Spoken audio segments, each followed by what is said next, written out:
Hello friends, welcome to सम्यक online और मैं हूं आनंद। आज हम एक ऐसे मुद्दे को लेकर आए हैं जो विश्व में भविष्य में एक बड़ी समस्या क्रिएट कर सकती है और वो है जल संकट। आज भारत और पूरा विश्व कोविड महामारी से जूझ रहा है। पूरा देश, पूरा विश्व इसके कारण ठहरा हुआ है, रुका हुआ है। किंतु इससे बड़ी समस्याएं भी भविष्य में आ सकती हैं, जिसमें से एक है जल संकट। और इसीलिए आज का डिस्कशन जल के संकट को उजागर करने के लिए और इस दिशा में, इस जल संकट को दूर करने की दिशा में सरकार द्वारा कौन कौन से प्रयास किए गए हैं, उस पर करने के लिए हमने सेशन अरेंज किया है, ऑर्गेनाइज किया है। तो चलिए देखते हैं कि भारत में जल संकट कितना बड़ा है और इसके लिए क्या प्रयास किए जा रहे हैं। हमारे पास कुछ डेटा है, हमारे पास कुछ आंकड़े हैं जिससे हम देखेंगे कि जल संकट कितना बड़ा है। अलग अलग रिपोर्ट के अनुसार भारत में ये माना गया है कि लगभग 16 करोड़ 30 लाख लोगों के पास स्वच्छ पेयजल उपलब्ध नहीं होता। 163 million Indians do not have the access to the clean water. एक बहुत बड़ा चैलेंज है। 135 करोड़ की पॉपुलेशन में 16 करोड़ के पास स्वच्छ जल उपलब्ध नहीं है, जो उनके साथ बीमारियों का एक न्योता है, बीमारियों को बढ़ाता है। इसके अलावा भारत इस समय जल के गंभीर संकट को फेस कर रहा है। हालांकि कोविड महामारी से ये संकट थोड़ा सा बैकड्रॉप में चला गया है, इस पे ध्यान हट गया है, किंतु ये सेशन हमारा इसलिए है कि हम इस बात को जागृत रखें कि जल संकट एक बड़ी संकट है, एक बड़ा समस्या है। भारत में नीति आयोग के अनुसार 21 भारतीय शहर ऐसे हैं जो आने वाले कुछ दिनों में जीरो या डे जीरो को फेस कर सकते हैं। डे जीरो एक ऐसा टर्म है जिसकी हम बात करने वाले हैं। उससे पहले कि नीति आयोग के अनुसार 21 प्रमुख भारतीय शहर आने वाले दिनों में डे जीरो को फेस करने वाले हैं। डे जीरो का तात्पर्य इस चीज से है कि एक ऐसा दिन जब उस शहर के पास अपना कोई स्रोत नहीं होगा जिससे वो जल की प्राप्ति कर सके या लोगों को जल उपलब्ध करा सके। इसका मतलब ये होगा कि वो जल के संकट से जूझ रहा होगा और उस सिटी के जो निवासी हैं उनको जल उपलब्ध कराने के लिए किसी और राज्य से पानी मंगवाया जाएगा और वो दिया जाएगा, जो बहुत लंबे समय तक समाधान नहीं हो सकता। तो ये इशारा कर रहा है कि बड़े शहर जल के संकट के बिल्कुल निकट हैं। एक 16 करोड़ 30 लाख लोग के पास जल का, स्वच्छ जल का उपलब्ध नहीं है और इस कारण से भारत इस समय जल के गंभीर संकट का सामना करना पड़ रहा है। जैसा कि मैंने कहा कि डे जीरो का मतलब है एक ऐसा दिन जब उस प्लेस के पास अपना कोई जल का स्रोत ना हो। इन 21 शहरों में अगर आप देखें तो बेंगलुरु, चेन्नई, दिल्ली और हैदराबाद एक ऐसे 4 शहर हैं जो इस डे जीरो के संकट के बिल्कुल निकट हैं। दिल्ली में तो वैसे भी अगर हम देखें तो आए दिन किल्लत आती रहती है, और वो भी जब गर्मी का महीना आता है, मानसून से पहले का, तो काफ़ी बड़ा संकट जल का रहता है। लोगों के पास पीने का जल नहीं होता, टैंकर के माध्यम से वो जल लेकर आते हैं। और जल संकट दरअसल गरीबी का जो डिवाइड है उसको बढ़ाता है, क्योंकि जो गरीब हैं उनको जल नहीं मिलता और जो रिच हैं उनको जल मिलता है। तो अल्टीमेटली गरीबों के सामने समस्या बढ़ जाती है और जो धनाढ्य हैं वो लमसम इसको बियर कर लेते हैं। उसी नीति आयोग की रिपोर्ट के अनुसार आप देखिए कि भारत के 75% जो परिवार हैं उनके पास उनके घरों में पीने के पानी के स्रोत नहीं है, ना ही कोई नल है, ना ही कोई और इक्विपमेंट है जिससे वो अपने घर में पीने के पानी को प्राप्त कर सकें। दरअसल वो समय समय पर जो उनके लोकेलिटी है वहाँ जब टैंकर आता है उससे पानी लेकर रखते हैं, उसको स्टोर करते हैं, उसके बाद वो अपना जीवन यापन चलाते हैं। तो भारतीय परिवारों के 75% के पास अपने घर में पेयजल का स्रोत नहीं है। 21 शहर डे जीरो को फेस करने वाले हैं।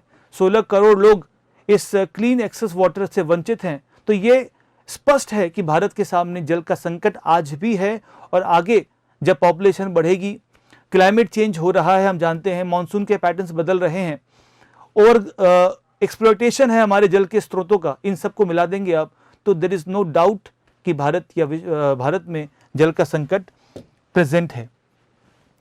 अब कुछ डेटा और है इसमें, जैसे दिल्ली मुंबई में चूँकि पानी की कमी है, किंतु जिनके पास पानी पहुंचता है, पानी एक वर्ग ऐसा है जिसके पास करीब 150 लीटर पर पर्सन पर डे जल की उपलब्धता आती है, जो कि अच्छे एरियाज़ हैं, अच्छी कॉलोनीज़ हैं, और जो झुग्गियाँ हैं, जो गरीब क्षेत्र है, वहाँ पर केवल 40 लीटर प्रतिदिन प्रति व्यक्ति को उपलब्ध होता है। तो ये एक प्रकार का वाटर इनइक्वालिटी दर्शाता है कि जल केवल संकट ही नहीं है, जल एक असमानता के रूप में भी समस्या उत्पन्न कर रहा है।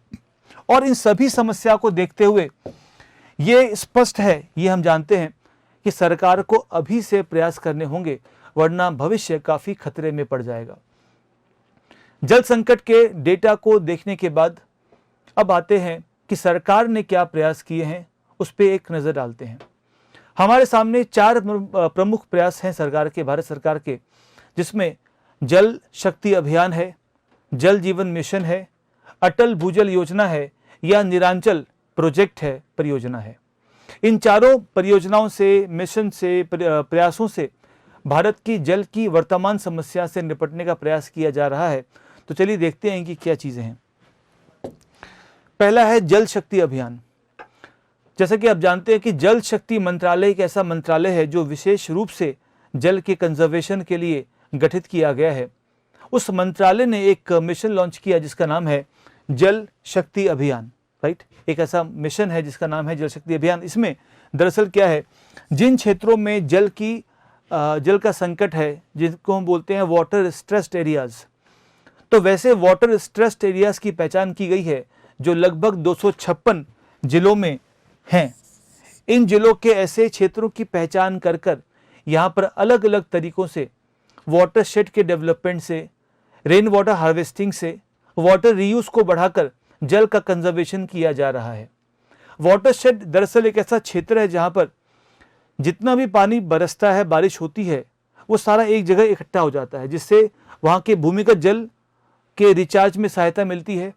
वहाँ की नदियाँ, वहाँ के नाले रिचार्ज होते हैं, वहाँ के मवेशियों को, वहाँ की कृषि को जल उपलब्ध होता रहता है।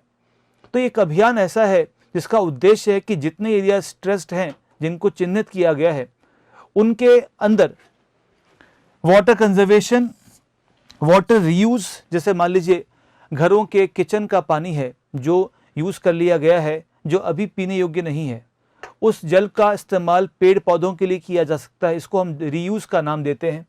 इसी प्रकार से वर्षा के पानी का संचयन किया जाए, उनका कंजर्वेशन किया जाए।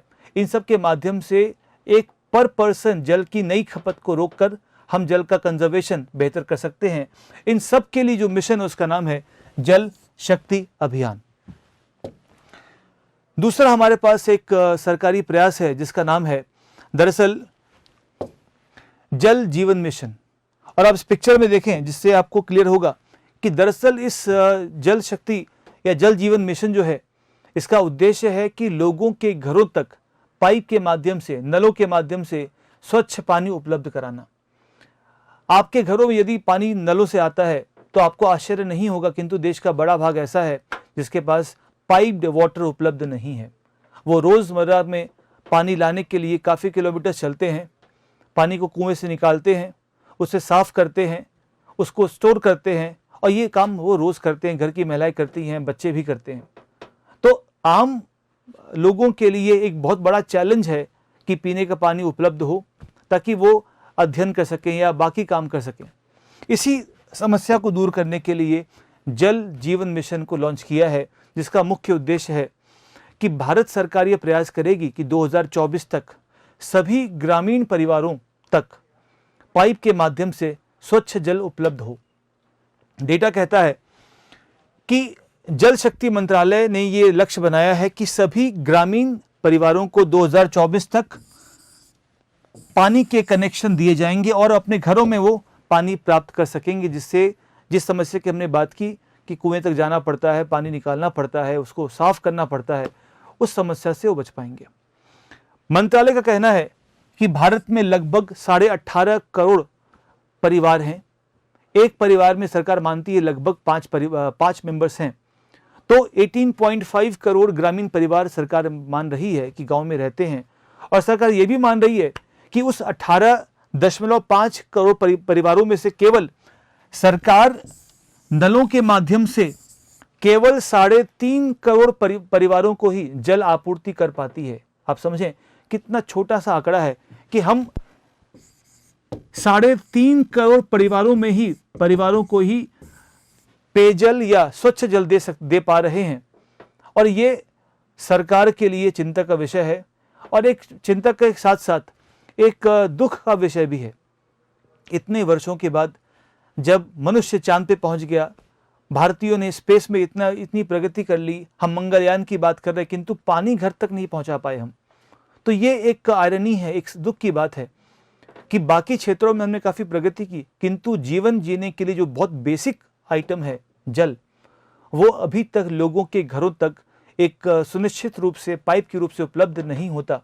तो हमारी प्राथमिकता दरअसल ये होनी चाहिए थी कि पहले लोगों तक पानी पहुंचे, उसके बाद हम बाकी काम करें। हालांकि सरकार ने अब ये प्रयास किया कि 2024 तक सभी ग्रामीण परिवारों तक पानी पहुंचेगा और इसके लिए जल जीवन मिशन को लॉन्च किया है, जो एक अच्छी पहल कही जा सकती है।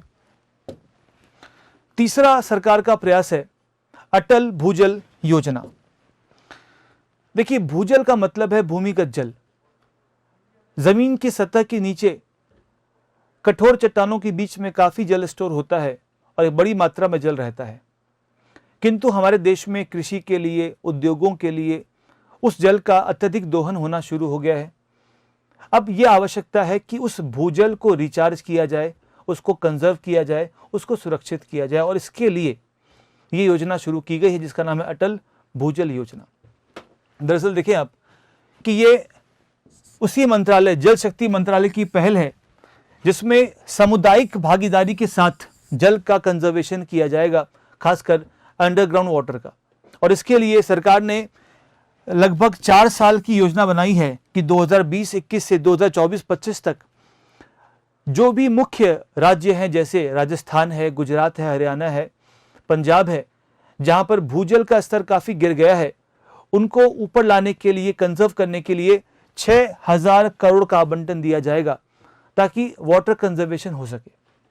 हमारे पास कुछ डेटा और है, अगर आप देखें इसको, तो भारत में मुख्य रूप से सरकार ने ये मैपिंग की है कि 13,628 ऐसे प्रमुख कुएं हैं जिनके माध्यम से देश के लोग जल प्राप्त करते हैं, चाहे वो खेती के लिए हो, चाहे वो उद्योग के लिए या फिर अपने घरों के लिए हो। 13,628 कुओं में से 38% मतलब 5,113 कुओं का जो जल स्तर है वो पहले से बढ़ा है। ये मुख्य रूप से पूर्वोत्तर राज्यों में स्थित है जहां पर जल का स्तर वर्षा से काफी अच्छा रहता है, किंतु ये आंकड़ा केवल 38% ही है, जबकि 61% कुएं ऐसे हैं जिनकी संख्या लगभग 8,357 है। इन कुओं का जल स्तर गिरा है। इसका मतलब एक प्रकार से आप देखिए, मोर देन 60% कुओं का जल स्तर पहले से घटा है, जो चिंता का विषय है।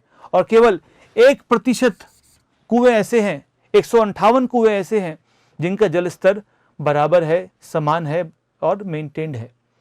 तो ये आंकड़ा कहता है कि भारत के अधिकांश कुओं का जल स्तर गिरा है और इसीलिए भूजल कंजर्वेशन बहुत जरूरी है। इसके साथ ही साथ सबसे अधिक जो डिप्लीशन हुआ है, आप देखें इस टेबल के अनुसार, वो है कर्नाटक में, राइट। कर्नाटक में 1098 कुएं हैं जिनमें से 881 कुओं के जल का स्तर गिर चुका है, जो ये दर्शाता है कि कर्नाटक के 80% कुओं का जल स्तर पहले से गिर गया है। साउथ इंडिया में ये समस्या काफ़ी गंभीर है, महाराष्ट्र में है, आंध्रा में है। आप देखिए एवरेज आप देखेंगे कर्नाटक में 80% कुओं का स्तर गिरा है, महाराष्ट्र में 75% कुओं का स्तर गिरा है। महाराष्ट्र में विदर्भा है, लातूर क्षेत्र है जहाँ पर पानी की भयंकर कमी है, जिसने वहाँ के किसानों को आत्महत्या करने तक मजबूर कर दिया है। इसके अलावा उत्तर प्रदेश में 73% कुओं का स्तर गिरा है, आंध्र प्रदेश में भी 73% है और पंजाब में 69% कुओं का स्तर गिरा है। ये बताता है कि भूजल को कंजर्व करना बहुत ज़रूरी है, क्योंकि मोर देन प्रमुख राज्यों में, कर्नाटक में, महाराष्ट्र में, पंजाब में स्तर 70% या उससे ऊपर से गिरा है। तो भविष्य में संकट काफ़ी गंभीर आएगा, क्योंकि महाराष्ट्र एक उद्योग का क्षेत्र है, कर्नाटक उद्योग का क्षेत्र है, पंजाब कृषि का क्षेत्र है। तो सभी क्षेत्रों को एक भयंकर समस्या होगी यदि अभी कंजर्वेशन नहीं किया गया, और इसीलिए 2024-25 तक इस स्कीम को लागू किया जाएगा और अंडरग्राउंड वाटर को रिचार्ज किया जाएगा। और अंतिम हमारे पास जो प्रोजेक्ट है वो है विश्व बैंक द्वारा प्रायोजित नीरांचल परियोजना, जिसको हम बोलते हैं वाटरशेड डेवलपमेंट। जैसा मैंने कहा आपसे कि वाटरशेड का जो कंसेप्ट है,